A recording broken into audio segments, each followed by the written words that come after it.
আসসালামু আলাইকুম ওয়া রাহমাতুল্লাহি ওয়া বারাকাতুহু। আপনারা প্রত্যেকেই থাম্বনেলে দুটো ছবি দেখতে পেয়েছেন। একটা হলো লক্ষ লক্ষ যুবকের আইকন পীরজাদা আব্বাস সিদ্দিকী ভাইজান। দ্বিতীয় ছবি দেখে আমাদের মুর্শিদাবাদের গর্ব এমএলএ হুমায়ুন কবির মহাশয়। এই দুজন বাংলার বাঘ, এই দুজনকে নিয়ে আলোচনা করব। আলোচনা কিছু কিছু মানুষ আমরা দেখছি ফেসবুকে, তারা অনেক রকমের পোস্ট করছে কি যে পীরজাদা আব্বাস সিদ্দিকী ভাইজান তিনি নলেজ সিটি করবে। এই নলেজ সিটি করার জন্য লক্ষ লক্ষ টাকা তিনি নিয়েছেন, এর হিসাব দেয়নি, এখন পর্যন্ত নলেজ সিটি করতে পারেনি। তো ওই রকমভাবে হুমায়ুন কবির মহাশয় তিনিও হয়তো যে বাবরি মসজিদ করব বলে মানুষের টাকা নিচ্ছে, নেওয়ার পরে হয়তো টাকাগুলো কেমনি লয়চয় করবে, হয়তো বাবরি মসজিদ করবে না। এই রকমভাবে অনেকে অনেক রকমের পোস্ট করছেন এবং তাদের উদ্দেশ্যে আমি কিছু কথা বলবো। প্রত্যেককে হলো ভিডিওটা শেয়ার করুন এবং প্রত্যেক মানুষের কাছে ভিডিওটা পৌঁছে দিন এবং লাইক শেয়ার সাবস্ক্রাইব অবশ্যই আপনারা করবেন। তো প্রথমে আমি বলবো, লক্ষ লক্ষ যুবকের আইকন পীরজাদা আব্বাস সিদ্দিকী ভাইজান তিনি যে 100 বিঘা জমির উপরে নলেজ সিটি করবেন, তার মধ্যে একটা হসপিটাল অটোমেটিক শুরু হয়ে গেছে, চালু হয়ে গেছে, সেটা হচ্ছে মাতৃসদন যাকে বলা হয়। যে তিনার পরিকল্পনাটা হলো যে নলেজ সিটিটা হবে একটা এমন একটা পরিবেশ তৈরি করবেন যে সব কিছু সুবিধা থাকবে। কীরকম? যেমন মহিলারা এরে যখন যখন ডাক্তার দেখানো হয়, পুরুষ ডাক্তারে দেখে। এই জন্য পীরজাদা আব্বাস সিদ্দিকী ভাইজান বলল যে না, যে মহিলাদেরকে মহিলারাই দেখবে। ওই রকমভাবে তিনি নলেজ সিটির জন্য একটা হসপিটাল করলেন। তারপরে তার ডাক্তার ফি দেখার জন্য মাত্র 20 টাকা লাগে, বেশি লাগে না, 20 টাকা মাত্র। হসপিটাল চালু হয়ে গেছে। দ্বিতীয় একটা ঘর তৈরি করেছে, সেটাও চালু হয়েছে বাচ্চাদের পড়ানোর জন্য। তো এবার তিনি অনেক কিছু প্রজেক্ট এখানে করবে। তো 100 বিঘার মধ্যে যে প্রজেক্টগুলো তৈরি করব বলেছিল, এর কিন্তু সময়ের প্রয়োজন, তো 100 বিঘার মধ্যে যতগুলো প্রজেক্ট করা, এটা তো একদিনে হওয়া তো সম্ভব নয়। তাহলে যারা বলছেন এরা একদম অগ্র, এদের কোনো চিন্তা একদম ভুল সব সময় এদের মধ্যে রয়েছে। কারণ একটা 100 বিঘার মধ্যে যে অতগুলো প্রজেক্ট করা, এটা কোনোদিনই সম্ভব নয়, অনেক সময়ের ব্যাপার। তাই ধীরে ধীরে কাজ হচ্ছে, ধীরে ধীরে চলছে, ধীরে ধীরে রানিং হচ্ছে। তো ওই রকমভাবে যদি মানুষ যদি একটু বোঝার চেষ্টা করে, তাহলে কিন্তু এইগুলো ফেসবুকে তারা লিখতো না। কারণ এরা মনে করছে যে একদিন এই 100 বিঘা এরিয়ার মধ্যে সব কিছু তৈরি করতে হবে একদিনের মধ্যে।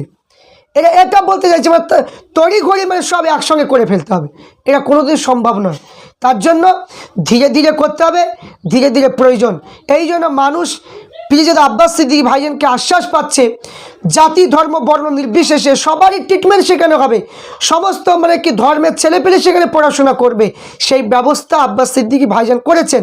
কিন্তু আশা রাখুন অবশ্যই সময় লাগবে, কমসে কম 100 বিঘা এরিয়ার মধ্যে এইসব প্রজেক্ট করতে গেলে 10-12 বছর সময় লাগবে।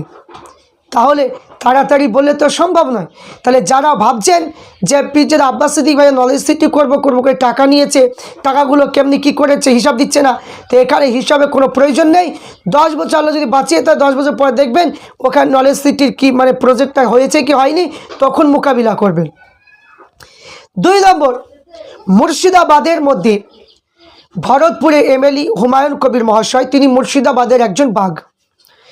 তো হুমায়ুন কবির মহাশয় তিনি কি করলেন, বাবরি মসজিদ করবেন।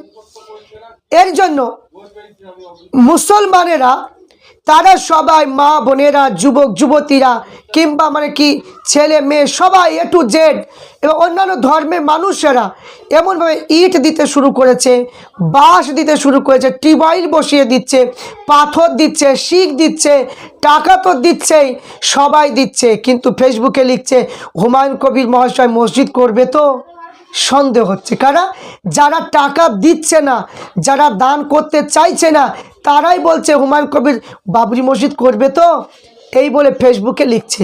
তা আমি বলবো হুমায়ুন কবির মহাশয় বাবরি মসজিদ করবে কি করবে না, আপনি দেখতে পাবেন 3 বছর পরে কথাটা বলবেন।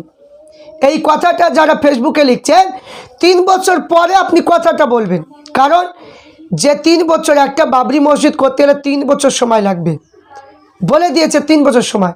কারণ এখানে দেখবেন যে তিনি বলে দিয়েছে, ইঞ্জিনিয়ার যারা তারা বলেছে যে বাবরি মসজিদের একটা প্রজেক্টের দরকার আছে, সেখানে কি কাটিংয়ের মানে কি হবে মসজিদটা, সেগুলো একটা মানে দেখা প্রয়োজন। সেই অনুযায়ী বলেছেন ইঞ্জিনিয়ারের মুখে যেটা পাওয়া গিয়েছে যে 3 মাস পর মানে এই বাবরি মসজিদের মানে কি যে আপনার পুতার কাজ শুরু হবে। তাহলে এখানে বোঝা গেল যে যারা না জেনে শুনে ভবিষ্যতের কথা যারা আগে বলে, যারা আগে না জেনে শুনে মানে কি আগাবেড়ি ঘাস খেতে যায়, এই মানুষগুলো একদমই অগ্র যাকে বলা হয়। কারণ আগামী কোনো কথা বলতে হয় না। আপনি কি তাহলে জ্যোতিষী? তাহলে আপনি কি জ্যোতিষী? আপনি কি হাত চালাতে পারেন যে এরা নলেজ সিটি করবে না, এরা বাবরি মসজিদ করতে পারবে না, টাকাগুলো ঝেড়ে খাবে? তাহলে আপনি জ্যোতিষী মনে হয়? তাহলে আপনি বলুন, যদি জ্যোতিষী যদি হন তাহলে আপনি বলুন তাহলে 2026-এ তাহলে কে মুখ্যমন্ত্রী হবে আপনি বলে দিন। সে ক্ষমতা নেই। তো এখানে বোঝা গেল এইগুলো বলে কোনো কাজ হবে না। তাই প্রত্যেককে অনুরোধ করব, জাতি ধর্ম বর্ণ নির্বিশেষে প্রত্যেককে বলবো ধৈর্য ধারণ করুন। নলেজ সিটি অবশ্যই হবে, সময়ের প্রয়োজন। অটোমেটিক 2টো প্রজেক্ট হয়েছে, সে 2টো মানে চালু হয়েছে, আবার ঘর ধরেছে, আবার হবে। তো এই রকম করে কেউ বিচলিত হবেন না, কারো কথা শুনে আপনারা কোনো কান দেবেন না। তাই প্রত্যেককে অনুরোধ করব আপনারা দোয়া করুন যেন নলেজ সিটি পীর আব্বাস সিদ্দিকী ভাইজান তিনি নিয়াত করেছে তার নিয়াতকে পুরা করুক, এবং হুমায়ুন কবির মহাশয় তিনিও যে নিয়াত করেছে নিয়াতটা পুরা করুক। এবং যারা হক পথে থাকবে, যারা মানুষের দিক হয়ে কথা বলবে, যারা গরিব দুঃখী মানুষের কথা ভাববে, যারা মা বোনেদের সম্মানটা মানে কি বজায় রাখার কথা ভাববে, আল্লাহ পাক এদেরকে আল্লাহ পাক যেন হায়াত দারাজ করুক, আসমানি বালা জমিনি বালা থেকে এদেরকে হেফাজত করুক। কিন্তু আজ বড় দুঃখের বিষয়, যেই সমস্ত এই কাজগুলো যখনই কেউ করতে যাচ্ছে বা কেউ যদি কোনো ভালো কাজ করতে যাচ্ছে, কিন্তু মুসলমান মানের মধ্যে কিছু বক্তা, এরা বক্তাদের মধ্যে এইগুলো নিয়ে একটা মানে টানাটানি হচ্ছে। এরা বক্তাদের মধ্যে এরা বক্তব্য দিয়ে জালসার মাধ্যমে এরা এগুলো নিয়ে এরা জল ঘোলা করছে, এরাই মানে কি ফিতনা তৈরি করছে। তাই আমি বলবো ওই সমস্ত বক্তাদের কথা শুনে আপনারা সাধারণ মানুষ কেউ বিচলিত হবেন না। তাই প্রত্যেককে বলবো অবশ্যই আপনারা চোখ রাখুন যে নলেজ সিটি হবে এবং বাবরি মসজিদও হবে, কিন্তু আপনারা প্রত্যেকেই দোয়া করবেন। দোয়াটা হচ্ছে মেন জিনিস। আল্লাহর কাছে আপনারা দোয়া করবেন যেন তিনাদের নিয়াতকে আল্লাহ পাক যেন কবুল করে। এদিকে আমাদের দোয়া করার দরকার, সেদিকে নেই। শুধু মানে চেষ্টা করছে যে একটু সুযোগ পেলে সেটা কীভাবে টেনে হিঁচড়ে বড় করা যায়, কীভাবে মানে কি সেই জিনিসগুলো মানুষের কাছে ভুল বোঝানো যায়, এইগুলো কিছু এক শ্রেণী কিছু মানে আপনার মৌলানা এরা বক্তব্যের মাধ্যমে সেইগুলো তুলে ধরছে। তাই আমি বলবো এইগুলো করার কোনো প্রয়োজন নেই। তা আপনি আস্থা রাখুন যে পীরজাদা আব্বাস সিদ্দিকী ভাইজানের উপর, আস্থা রাখুন মুর্শিদাবাদে আমাদের গর্ব হুমায়ুন কবির মহাশয়ের উপর। এখানে অনেকে ভাবছেন যে এতদিন ধরে বাবরি মসজিদ করলো না, এখন কেন করলো, ভোটকে মানে কি কেন্দ্র করে করলো, এইগুলো ভুল ধারণা। ভোটের জন্য নয়, তিনি একটা ব্যক্তিগতভাবে করলেন, পরকালের কথা চিন্তা করে, কবরের মানে আযাবের কথা চিন্তা করে তিনি মসজিদটা করতে চাইলেন। এতে অনেকে আবার বলছে যে সে তো নামাজই পড়ে না। আরে পাগল, নামাজ না পড়লে সে কি মসজিদ করতে পারবে না? অবশ্যই পারবে।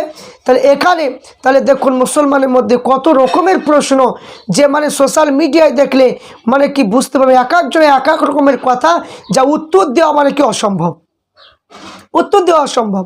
তাই এইগুলো আমাদেরকে সাধারণ মানুষগুলোকে আমাদেরকে বুঝতে হবে যে কথাটা কোন দিকে গড়াচ্ছে, কথাটা কিভাবে বলছে, সেইগুলো বুঝে আমাদেরকে চলতে হবে।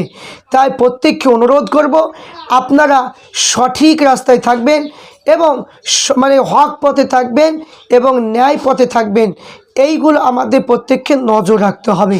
তাই আল্লাহ পাক আমাদের প্রত্যেককে সঠিকভাবে চলার তৌফিক দান করুক। আল্লাহুম্মা আমিন।